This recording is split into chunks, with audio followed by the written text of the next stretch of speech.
And welcome to our xpath.NEXUS event. I'm your host, Madalina Andrei, Partnership Manager with xpath.global.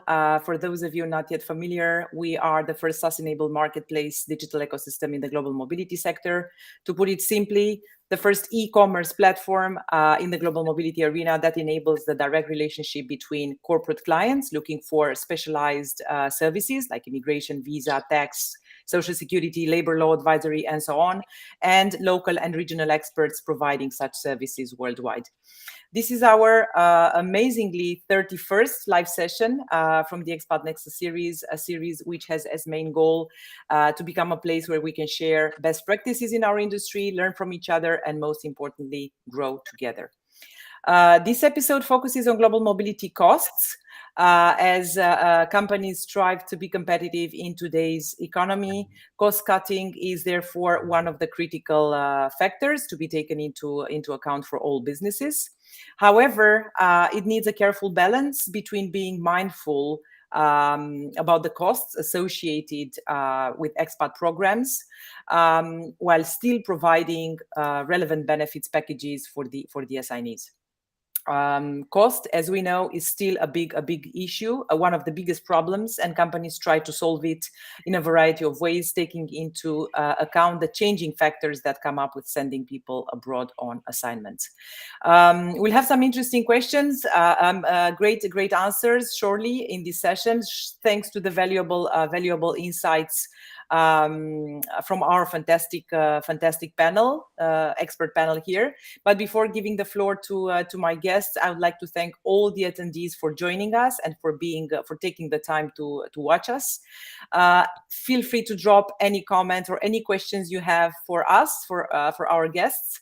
Thank you very much to our guests for taking the time to share their knowledge and experience with us. And I would kindly now ask my guests to introduce themselves.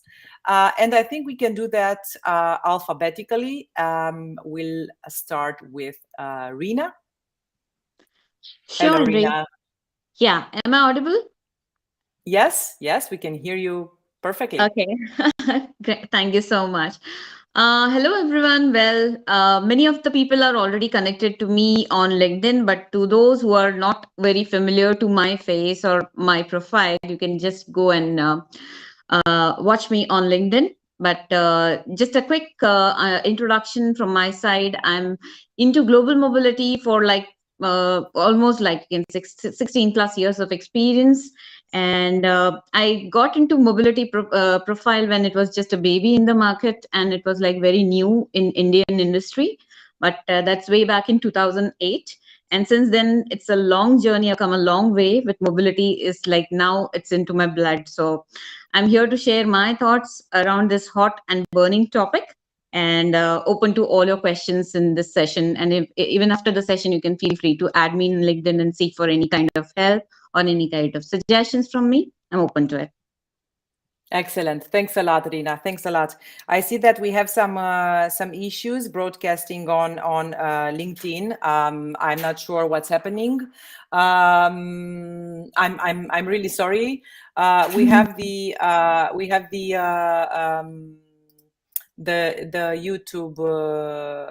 YouTube channel as well. Perhaps I will kindly ask my colleague to enter the event and mention to everybody waiting for the broadcast to go on our YouTube channel, and perhaps you can send the link to people. Yeah, this event will remain anyway recorded, and we will upload it on the LinkedIn afterwards. Yeah, so we can continue.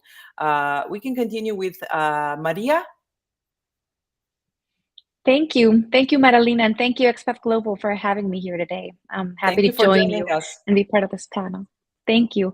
My name is Maria Jose Canis. I'm Regional Director for LARM Centro Caribe. I oversee 6 different countries in Central America and the Caribbean. And LARM is a relocation company that offers all 3 areas of mobility, which are destination services, immigration services, and household goods in Latin America and the Caribbean. We've been at it for over 25 years now, and I've been part of the team. Well, I was basically born into it, so and I've been regional director for 6 years now. Amazing, amazing. Thank you very much. We had for a very brief moment with us Susana Ramirez. She disappeared again. I think she has some issues connecting with us. We'll ask for her introduction if she manages to get back with us. I think, ladies, we can start. So I will start with some terminology issues here, right?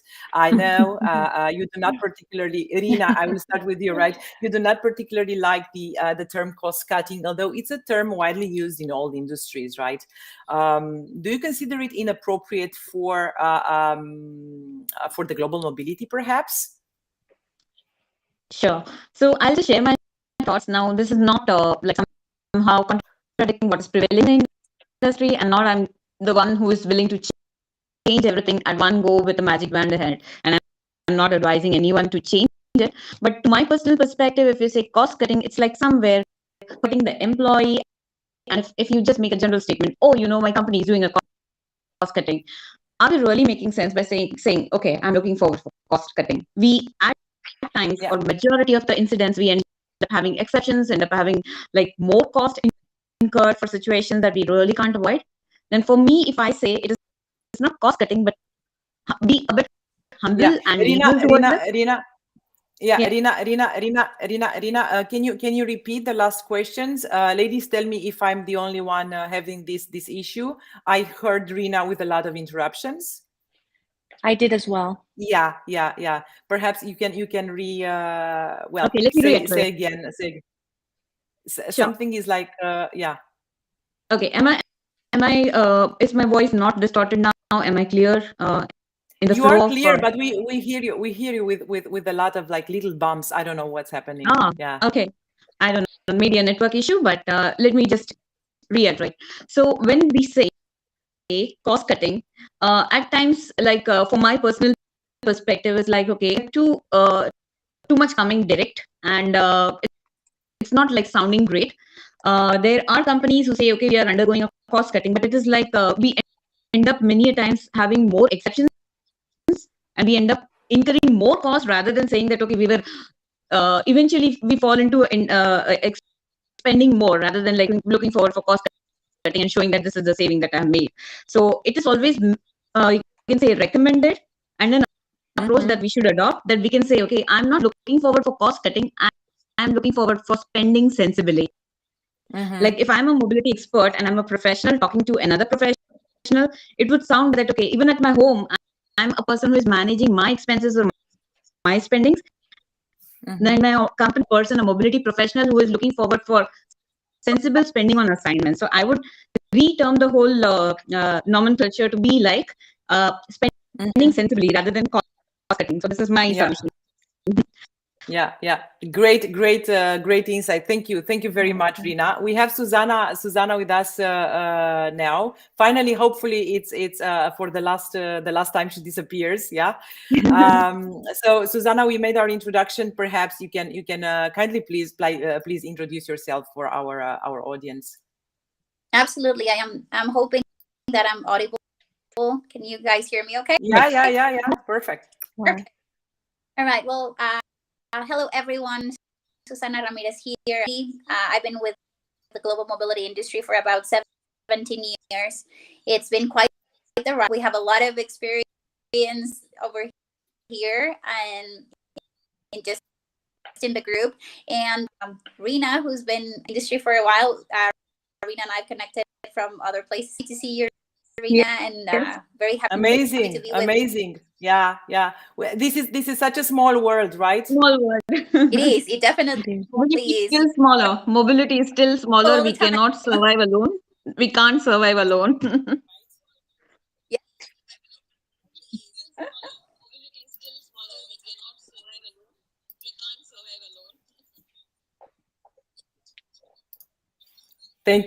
Thank you very much, ladies. So we can continue. Maria, I will switch to you. Although I know global mobility policy, I know global mobility policy is not exactly your core business. Yeah, as you mentioned a bit earlier, but if your expert opinion were to be requested by a corporate client, right? Perhaps think about opening, I don't know, branch in LATAM, or having a new batch of assignments there.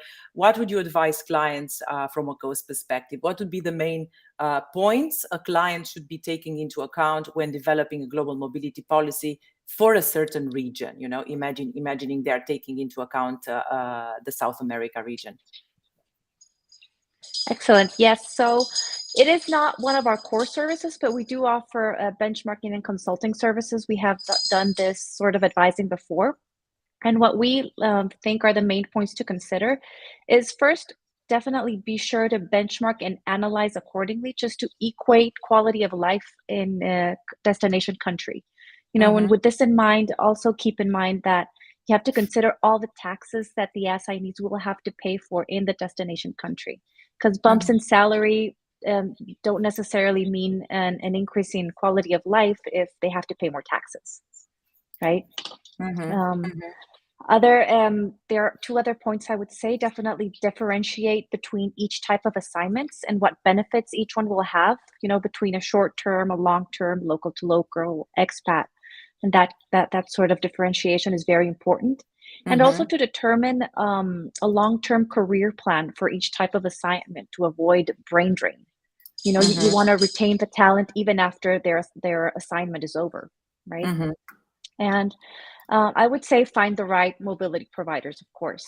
You know, LARM is a fantastic partner for human resources department because we offer, you know, all three: destination, immigration, and household goods, as I mentioned before. And this does make processes to be much more efficient and smooth because we all communicate with each other very promptly and easily. So it is just smoother for HR departments and families and the assignees. Amazing, amazing. Thank you very much. I'm just writing on LinkedIn. Just a second, ladies. LinkedIn is not our friend today. Yeah, I'm sorry. Yeah. Doesn't matter. We will post the video on LinkedIn afterwards. No, thank you, Maria, very much for your for sharing this with us. Rina and Susanna, as global mobility experts. So usually mobility professionals are considering the common ways to save some money on each individual assignment package, right? Assessing what is offered, trying to find ways to reduce parts of the elements. They might be looking to cut or reduce amounts. They might take into account the cost and quality of living, right? Housing benefits, perhaps, eliminating some expenses here and there, cutting the number of house hunts, right, in a package, for example. What should mobility professionals consider when they have to keep the transferees happy and engaged and productive, and also to keep the costs low, right? This is a conundrum that I'm sure you're all facing, right? How do you juggle with these challenges? Because it's not easy to have them both, or perhaps it is. I don't know. You tell us, Rina and Susanna, please. Whoever wants to start. Rina, if you're okay with that.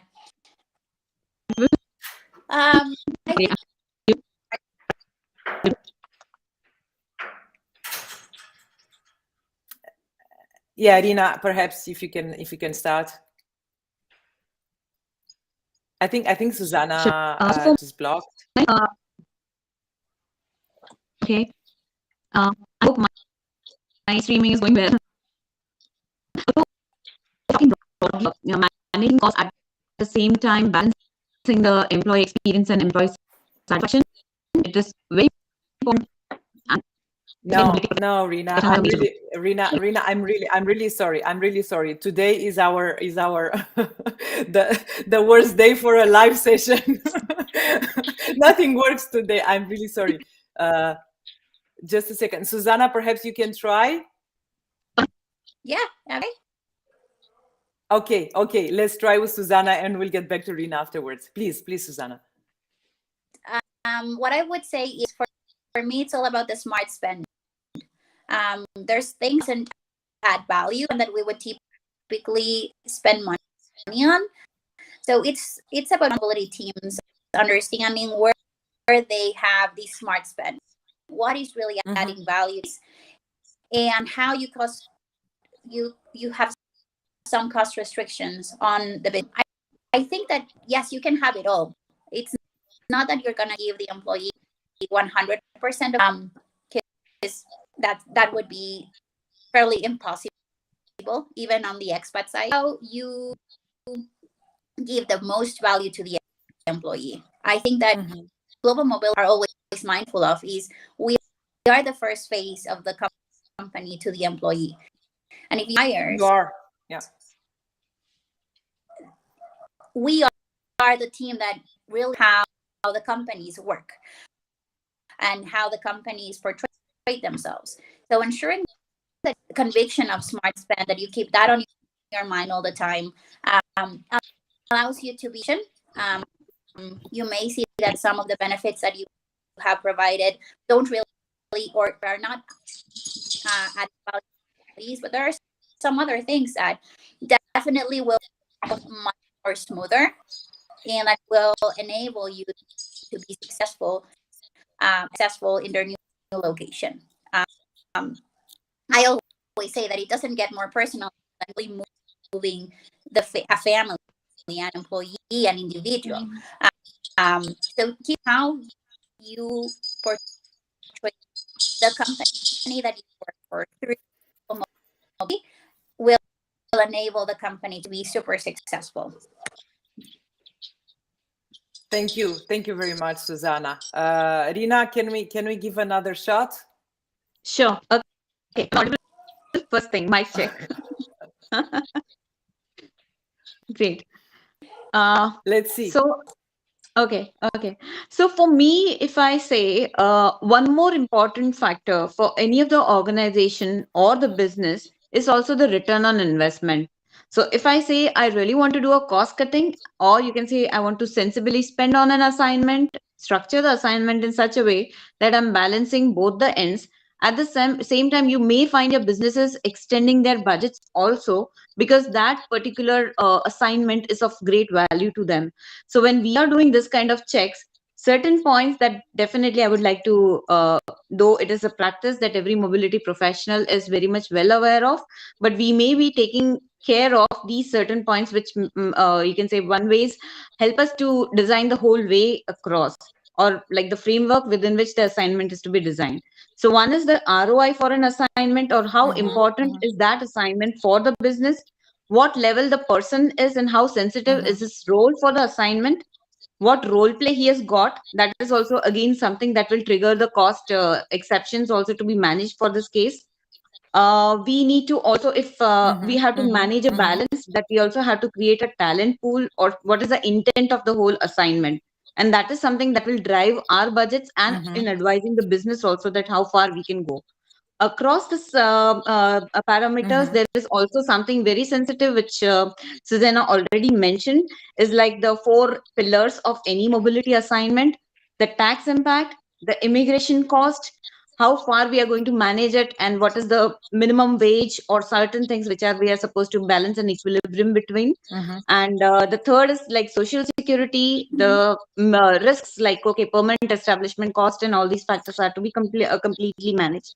They are to be knitted together so that we are ensuring that in our assignment all these parameters are taken care of, and we don't go beyond budget. At times we are not following certain you can say cost projections. Some companies do have very good mobility policies and programs, but they follow some manual calculations and everything, wherein they do not they undermine the importance of we can say PE taxes or corporate taxes, or you can say tax equalization impacts, something like you can say exchange rate fluctuation impacts. All these are to be knitted along with the major factors which we are actually incorporating in the budget. So these are very much valuable for any of the mobility you can say expert to be taken care of while building the assignment. Yeah, Rina, you mentioned a bit earlier 4 main pillars, right? That you're considering. I'm wondering if you how do you get all the information in all those areas? Because those are highly specialized areas, and they are so different from country to country and region to region. And on the service provider side, right, the knowledge is very fractured. You can't find a lot of providers that know everything, all those areas that you mentioned. How do you make sure you have the relevant information at hand so that you can base your decisions on that further? Sure. So honestly, it comes through an experience and also the interest. So throughout my experience and the organizations, fortunately, that I have served in my past and I'm serving now, I have got a lot of opportunities wherein I touch base with all of these aspects while building the assignments. So I even ended up, you can say, making bids for one, you can say, couple of good big accounts, which was not my job. But if you have a resistance as a mobility expert, you will find a person who is good at immigration, not good at building the cost. No, some people who is good at, you can say, advising and contracting front, and good at, you can say, building the whole assignment, should not be good at taxes. But for me, I was fortunate enough because I work for these kind of organizations, and that too from a scratch. It was like an opportunity, and I never gave a resistance saying that, oh, this is not my job, I'll not be doing. So that was a blessing to me, that okay, everything was Indeed. left open for me, and I could really go all of my way out to just explore what is there. And no matter if I fail or I have a setback, it's a different thing. But I was given that opportunity to experiment, and I somehow feel that okay, I'm completely satisfied where I am, and I know I have that kind of a deep dive understanding into all these aspects. But it completely depends on your interest as a mobility expert. If you really want to say it's not my job, I'm an immigration expert, then you lose the game. Excellent. Thank you. Yeah. Thank you. Thank you, Rina. I Please, may please, add, Susanna. Please. I'm right there with you, Rina. I think that can help you in driving those conversations is great. The way that I've approached it, and if anything, is whenever I have either a new country or knowing that we have not had that exposure to that specific location, I partners together and sit them down together. Yeah. Because we are point. So if I have my immigration partner saying, hey, employee through a work visa, and then I have my tax partner saying, no, you need a residence permit, I would always bring them together to say, hey guys, we need the holistic approach. I don't want to see that we will have to manage the risks about having that being managed siloed. So let's bring in everyone together. Let's bring all of our service partners together. Let's get to a holistic approach, and then we can move forward. And yes, sometimes these may delay the final solution, but at the end, you have a very strong solution that everyone in this, and also with all of your service partners. So if there's hiccups around definitely manage them. Whereas if you take that siloed approach of tell me what to do on immigration, it's going to create a lot of risks that you will need to manage later. Right. I buy in completely, and this is something that I would recommend to all the mobility experts and even those people who have just entered the market. Be open to learn, and it's like okay, you are the person. At times, you will end up just doing coordinations or just trying to connect the dots and trying to connect the multiple parties and stakeholders together. But when the outcome comes, you are the person who is actually coming to a, you can say, limelight, that yes, you have managed all these aspects and bring into a result which is like awesome. Excellent, indeed. Thank you very much. Talking about keeping employees and assignees happy, right? There would be sometimes various reasons because of which employees would not consider a certain assignment or move, right? Personal reasons or otherwise. Therefore, there will be a need for some stimulants, right? An incentivizing scheme or something like that. Yeah. Can you develop, the question for you ladies, Rina and Susanna, would be, can you develop an incentivizing scheme which is cost sensible, Rina, right? So I'm adjusting my terminology here, yeah? Right. Yeah, so can we do that? Can we incentivize people minding the cost involved? Absolutely. So see, 100%, as rightly mentioned over the forum also, we cannot be satisfying everyone and keeping everyone happy all the time. There will be some dissatisfactions, but something that I'm learning a lot and I have come across, my ears have been hearing a lot, is a terminology which is called as core flex. And here we are having, yes. So this is something that I'm also doing some research. I'm understanding a lot of people. I'm hearing from some seminars that recently I attended, even from my organization, current, past, present, and there are experts who have already implemented those. So I'm learning from them, And this is something which can be a go-to thing in near future also, or like to be started as of yesterday for many of the companies who are running into losses because of assignments.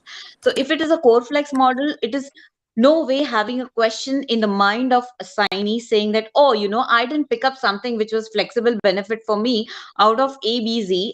It is, I am having that kind of a liberty what I want to choose. And some things which are core, which we cannot undermine, and those are mandatory, they go there and they are standing there as a upfront cost for the organization.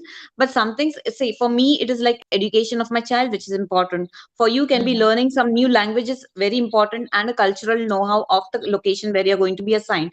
So it's not necessary that everything will be a cookie cutter and you put it across that as per policy, so and so you are entitled, so and so. It is always recommended, and we need to revise and relook at our, we can say, grandfathered historic policies that we have been following, and relook it, revisit it, and make it as a core flex, and open it to the assignee that abz, this is the budget what we have, or this is the weightage against each of these flexible benefits. You pick up what is important for you. So there is like, we more can tailored, more customized. Yeah. Yes, more customized. So it is like, and customized by the assignee himself or herself. That gives more leeway and a liberty and less chances of having such kind of complaints or exceptions coming to us. This is something that really excites me a lot. I'm still, you can say, getting a brainstorm sessions and everything done through my groups, that my connections and all. And this is a hot topic right now. And it's a to-go in the market for people also to know. Amazing. The more you understand and more you give a weightage, how you design your flex policy. Core is mandatory and it is going to stay for everyone, but flex is something that how innovative and creative you are, then you have that kind of a buy-in from the employee, or rather the assignee, and the business also. Great, great. So you're looking to implement that in the future, right? If we have a session sometime next year. Yes. And if given a chance for, I would love to lead and implement this kind of policy. But there are certain things that I already have my submissions towards, and a lot of people and you can say industrial experts whom I'm interacting with on a daily basis. So we keep on brainstorming and we feel, yeah, this is something that is to go for everyone. And sometimes for cost cutting, maybe you have heard or maybe we have not. The EOR model is also something which is really catching a fire right now, that maybe I can be traveling somewhere required, and if not required, I can be hired by somebody through some third party and be engaged in an assignment. I not necessarily be asking one person to be an assignee to travel to the location, but for cost saving or a sensible spending, if a person's physical presence is not required, person can stay in the whole home location, can be hired by a third party and still work for me. So I have my white papers. The employer of record, you mean? The employer of record option, right? Yeah. So these are some things that are like hotcakes, which every person would like to know more. And these are the topics that people would like to cover in their seminars or their. So great, more and great. more I'm making a mental note. I'm making a mental note for the next for the next sessions. Thank you, Nina. What's your take on this, Susanna? Can we incentivize people while being mindful of our costs? I definitely think so, but I would take one look at your succession planning. I mean, you should be looking at whether these employees are going to be successful in that location. Yes, you can incentivize them, but I would take, again, as I was saying, I would take a step back, look at your succession planning, look at what there may be for both the business and the candidate. If there are none, because that progression for these employees, these new locations, then yes, start working on incentivizing. Is ask the employee to travel to the country right from the get-go, even when you plan only, as in you're not offering the job yet, you know that they are in the travel to that country. Ask them to be there for maybe a couple of weeks, understand what is understand what trip.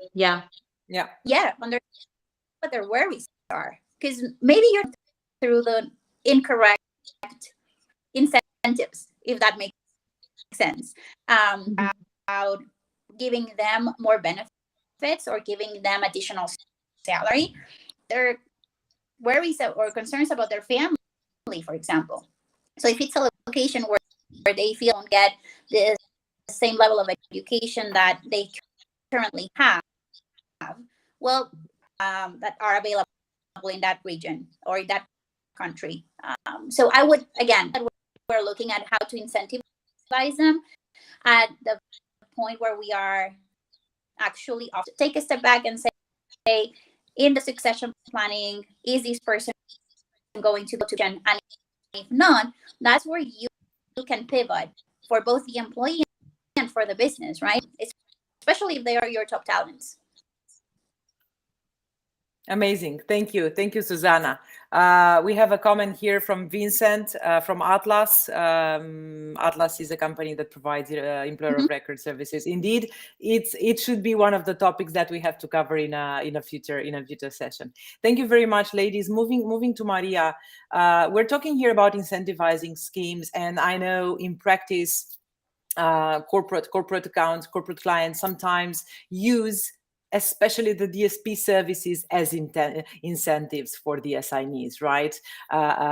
Perhaps to that's extra push for an assignee to accept perhaps an unattractive location or something like that.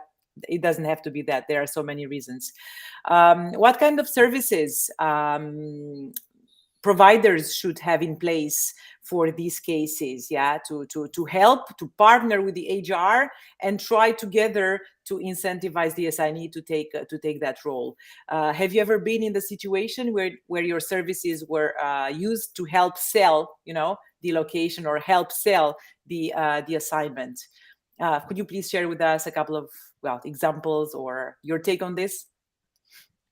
Absolutely, yes. Great question, and absolutely, yes. As Rena mentioned, the look and see trip, that's basically the purpose of it. Before the employee accepts the assignment, they travel to the destination country, and we provide them with an area orientation and a few sample property viewings. But this is a great opportunity, and it's a very fun service for us to coordinate because we do get to coordinate as well some recreational activities, focusing, of course, on the assignees and his or her family's needs. So, for example, I can think of a recent example that we had in Mexico, where the assignee and his family are very active and they like to bicycle ride. Okay. So part of the area orientation was coordinated through a bike tour. And they did a bike tour through the city, and it was fantastic. So you push that button, you push that button. Absolutely. We definitely need to communicate very closely with human resources and really understand why are they having reservations about moving to the country. That's something that we try to highlight, and if there's something that we can do, we can offer, or that the city can offer in order to alleviate those worries, then we will definitely do it, as well as definitely exploit all of the highlights that or showcase the city for all that it has to offer, considering their hobbies and their preferences, etc. So yes, we did a recent one also for Cayman Islands. It was super interesting. There was can you imagine somebody not wanting to move to Paradise? But we did have a case. We did have a case where the assignee was a little reluctant about moving. So we coordinated dining experiences as well as boat tours, snorkeling. It was like the whole welcome package. The whole package. Yeah, and it was fun. In the end, he did stay. Yeah, amazing. Thank you, Maria, very much. Back to Rena and Susanna. Thinking about this last period that we've gone through, right? It's a complicated reality that we're living, right?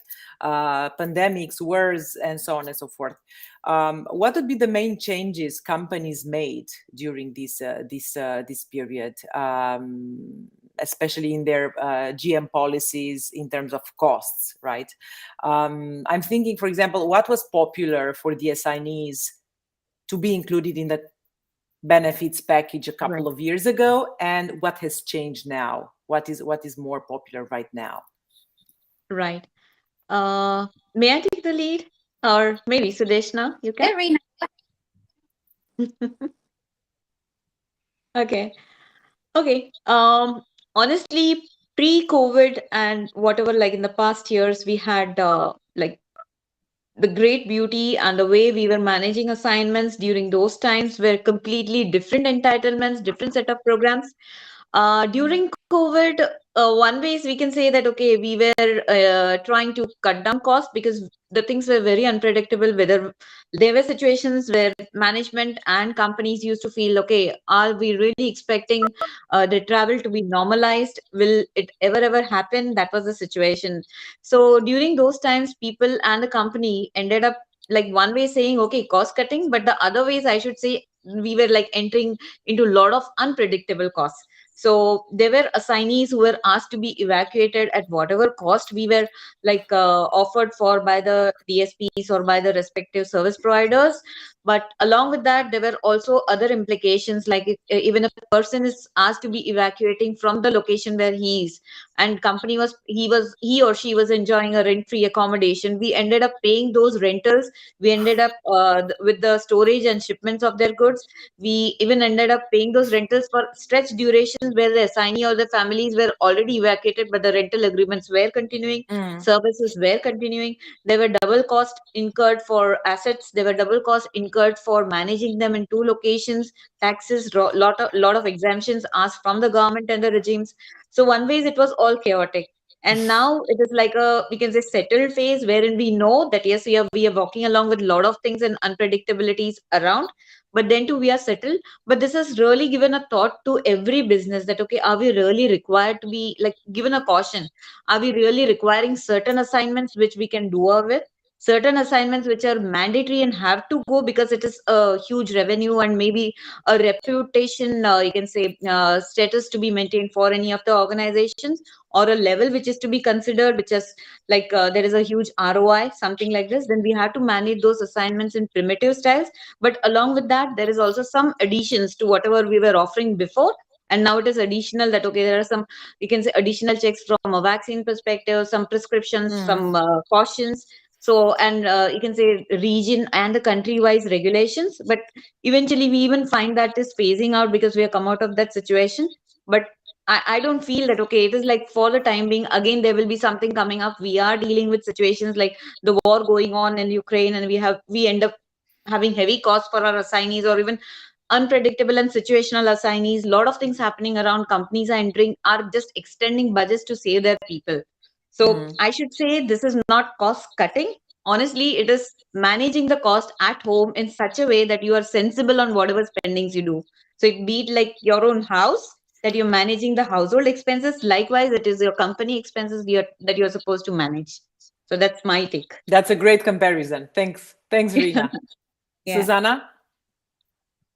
I think companies are willing to take the nomad approach. As Rina was saying, in their home country and travel. Of course, that comes with additional complexity because now you have to be managed, ensuring that you are compliant from a travel perspective, that you are paying the right taxes, social security, shadow pay. But I feel like the companies are more willing to adapt to a program rather than continuing to move people. I think that the pandemic, that's what I think the cost, as Rina was saying, is not a cost decrease. Managing the cost differently. You have to manage responsibilities for the company different way than you would when you are moving the employee to the new location. You know that there are still very critical roles that you have to move out of the traditional expat assignment to a more or local to local. So those programs, I feel like, continue to. I haven't seen in my experience a lot of companies continue to do expats, except for and where locations allow to it as well. Seeing maybe high cost as you would have, for example, Middle East or Singapore. So those decrease our number of expats to allow for a lot more to continue to expand. And also, like I said, for other types of mobility, like nomad mobility, to continue to be supported. I think that there's complexity around compliance, and us as global mobility industry, that's where we need to move at. I mean, go back to Irina's earlier comment to review your assignments, it needs to have a much closer relationship with your service partners, especially on the compliance side, to ensure that you're seeing these from other compliance matters that maybe before were not as women. Thanks a lot, Susanna. There were some interruptions in your speech, but I think we were able to fill in the gaps here. Yeah. Oh no. Yeah, the connection is very, very bad in Mexico, Susanna. I'm sorry. Yeah. But we'll manage. So Maria, getting back to you, you're covering the entire LATAM region, right? You have 20 countries, right? 26 countries, sorry. So is there anything you notice about changes or trends in the international assignment packages the expatriates that you handled received? Were there any changes in terms of lower packages, higher, different perhaps? Yes, absolutely. I mean, like Rina said, the pandemic was insane. So we definitely saw very different trend during the beginning of COVID. For example, of course, expats suffered because their benefits were being reduced. For example, housing allowance, tuition, country club payments, that was reduced. We saw also a decrease in the more complete packages, for example, that didn't include area orientation or settling in. Sorry, Maria, are these still ongoing? No, that's where I was going. Okay, please. Changes. Yeah, so definitely post-pandemic, we've seen a slow return back to normal, but we have noticed that, for example, more local to local movements are more common, and we've seen also more single young professionals being moved instead of families. We have seen that. And we did see a trend requesting more hybrid services that include face-to-face, but also virtual assistance. What we saw that was interesting was that, well, of course, COVID was very rough on public institutions. And this really meant more expenses for the companies, for our clients, because, for example, there are companies that have policies where assignees can't proceed to rent a long-term property without having their work permit. And if the public institutions are taking longer to process these documents, well, then the company is paying longer for temporary accommodation, for example, among many other costs. So, of course, we saw an increase in cost of living as well. Rents are going insanely pricey now.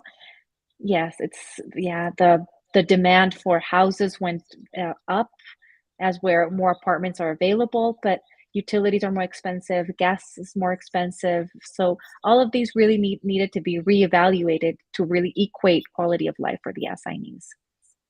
Thanks a lot, Maria. Thank you very much. Yeah, and something that even I noticed is like after COVID and everything becoming a normal situation towards the normal, there is more excitement for people also to travel again. So that is one thing, again, putting the trust on the travel industry, and people are open for picking up assignments. That's one more reason why the housing cost is going up, the fuel prices are going up, and people are now willing to go all about the world. So even that is one more reason, like we are looking at a spike also in going forward. Like if status quo remains the same for rest of the conditions and everything, and the war is also normalized, everything goes normal, then we can suddenly see that spikes happening in the travel industry. So hopeful, again, we have more demand of mobility cases and we are up on toes. Yeah, indeed. Rina, I know you have some solid background as a compensation expert. I'm thinking, what could we possibly remove from a comp and ben package that generates a very high cost saving for the company? Could you good question. Yeah, this is something that I'm really liking also, and it's of my interest, honestly, and a very good question. one way I would not say 100% a complement expert, because it's like, it's a very broad field, and it's like every day is a new challenge in mobility, that I'm designing some packages for somebody. I'm trying to match the salaries to the, you can say, home location, job level and satisfaction to the host location satisfaction. I'm trying to meet the purchasing power of the employee, but somewhere every time we feel that, okay, something is missing.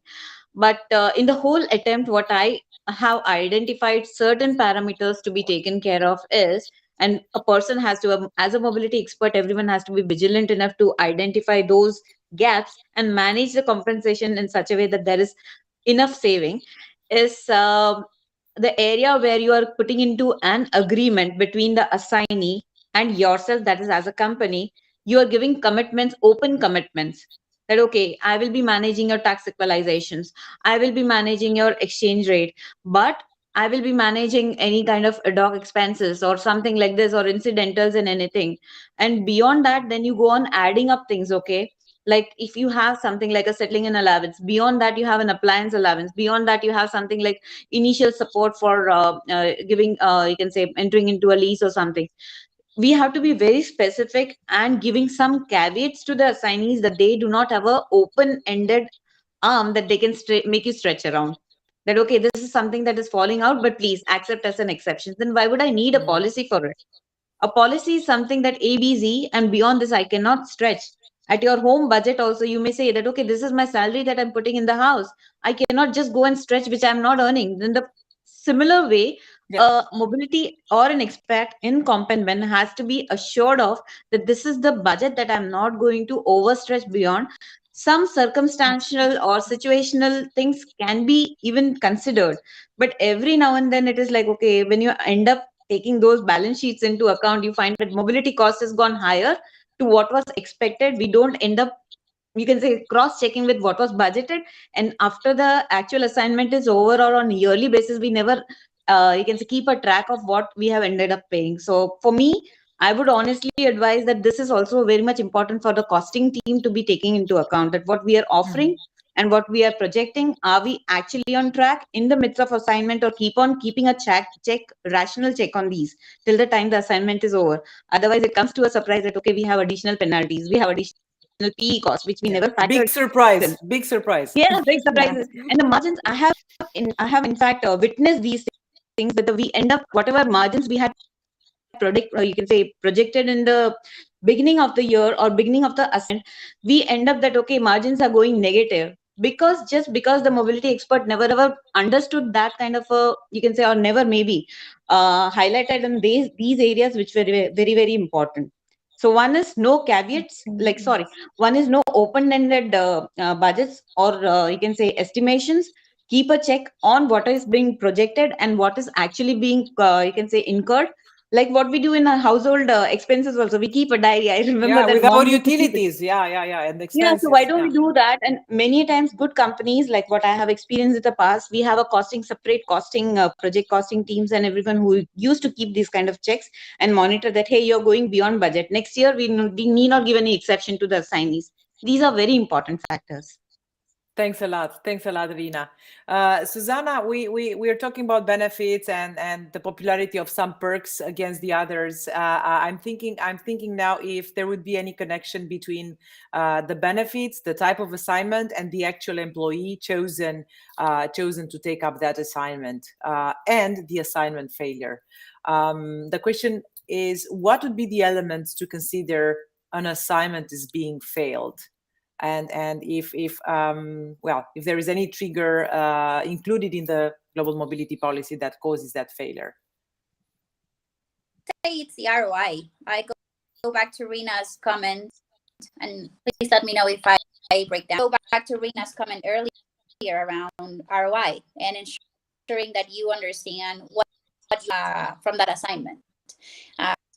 It's not only about time spent. I would say it's that you're measuring during that assignment to make sure that you are meeting them. Not only, also the business, whether the business is getting out of that assignment what they were expecting.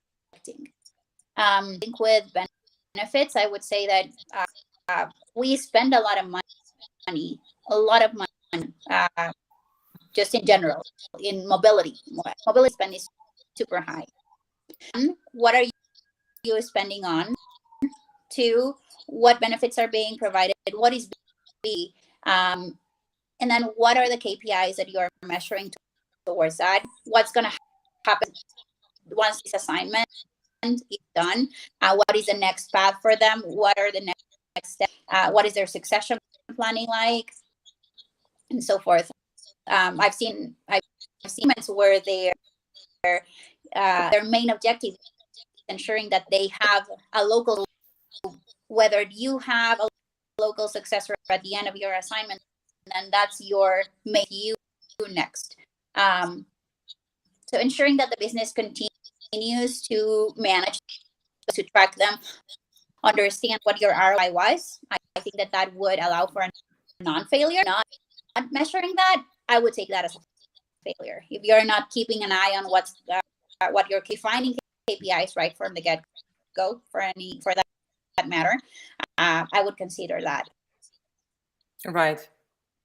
Great, thank you, Susanna, very much. Maria, we talked enough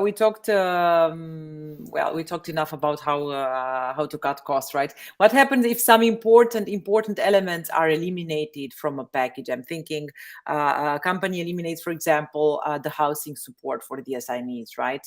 Or whatever. You can think about another example.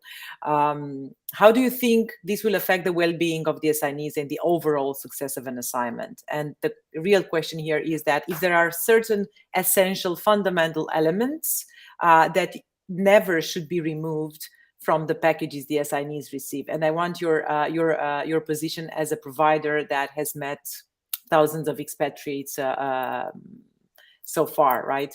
What would be the minimum, let's say, relocation or assignment package in order for the expatriate to be satisfied and happy? Right. Well, definitely for us, I mean, there's a reason why the packages are in place. The idea for a successful assignment is also for the assignee to complete the assignment, and stay in the country of destination for as long as the company is planning for him to stay, right? Yeah. So, because moving assignees is not only about the DSP services, I mean, there's a lot of other costs involved. I would say that the DSP is a minimum cost that will definitely go a long way into making sure that the assignee and his family or her family feel comfortable and find the peace that they need in their new location in order to function properly. So if clients were to cut some of the services, I would definitely say do not cut the home finding nor the area orientation. Home finding is essential. So these two, I would say, are essential. Number one, Latin America, there's definitely a security concern, and we wouldn't want them wandering around non-safe areas. This is very important, and having that expert orientation where they tell you, look, this is not a walkable city, or this is not a walkable part of the city. We recommend this, and that.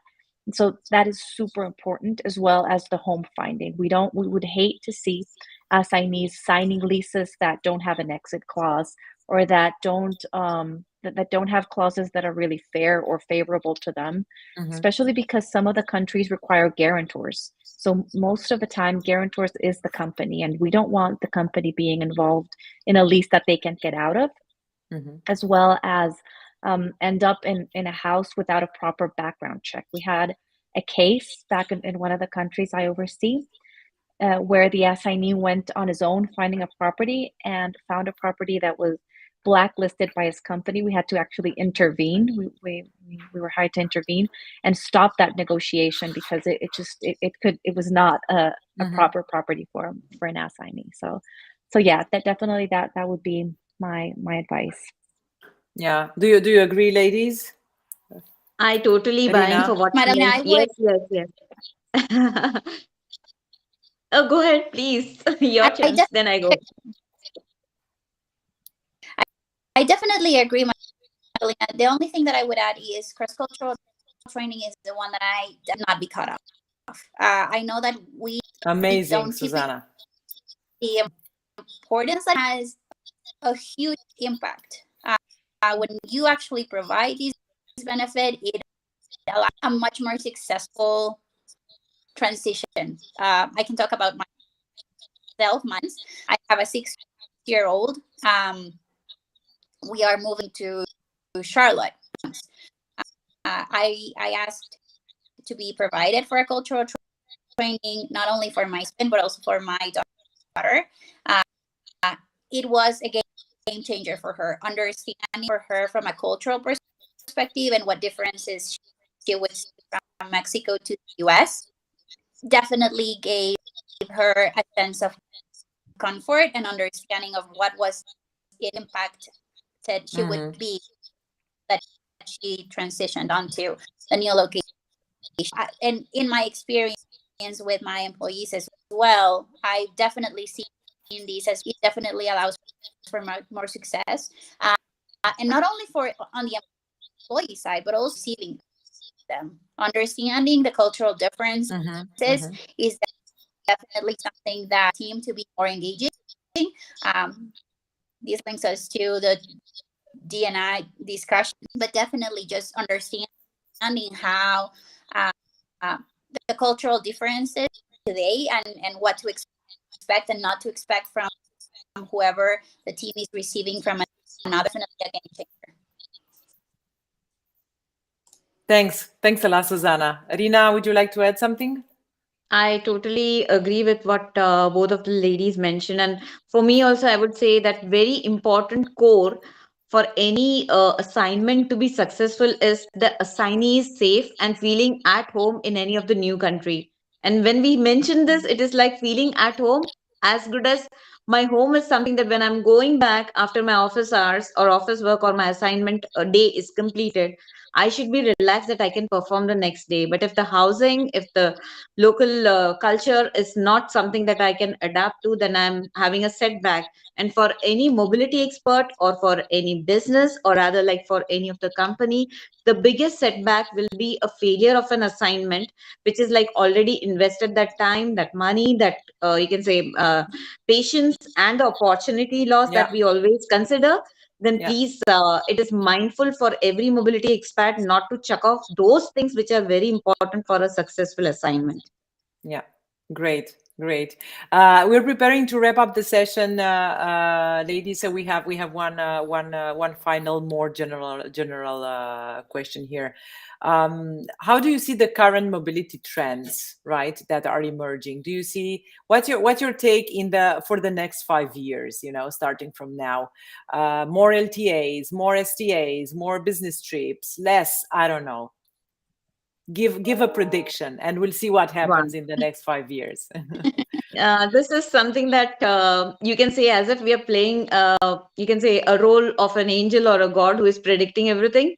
But if I say if I'm the mobility mummy of everything, then I will talk about I love that. Yeah. So I would love to comment here. And this is something that I'm something really to go kind of a person. Today we are living in a gig world. And the new generation, a Gen Z or an Alpha, they are the people who love to move around. They are not satisfied or they cannot be content with settling in some one particular location. They love to move around. That is why many of the countries are adopting to digital nomad visas, a lot of options opening up. And if again, it's always, you can say something that if situations remain as it is, status quo, then definitely we can expect more and more spike in the mobility industry. So we have to be prepared and armed for it. People will be more willing to move around, look for new destinations, look for new organizations, learn new culture. In fact, even like at my own home country, that is in India, people are very much inclined. Now the new kids and new generation coming in, they are more inclined towards learning multicultural languages. They have more exposure, getting into more different fields, which we never ever heard, we never had an option for. So now they are exploring the whole world, and world is very small for them. So we have to be very much equipped to manage and meet these kind of requirements in near future. Excellent, Rina. Susanna? 100%.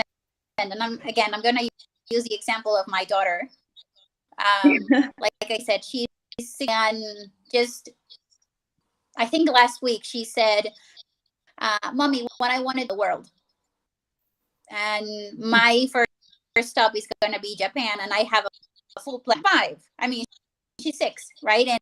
And so if I think of the next 5 years, more of business travels, I agree with Regina 100%. Gig culture will definitely boom. It's something that we need to be prepared for. Coming into the workforce are definitely looking for that. So I would just keep an eye on that.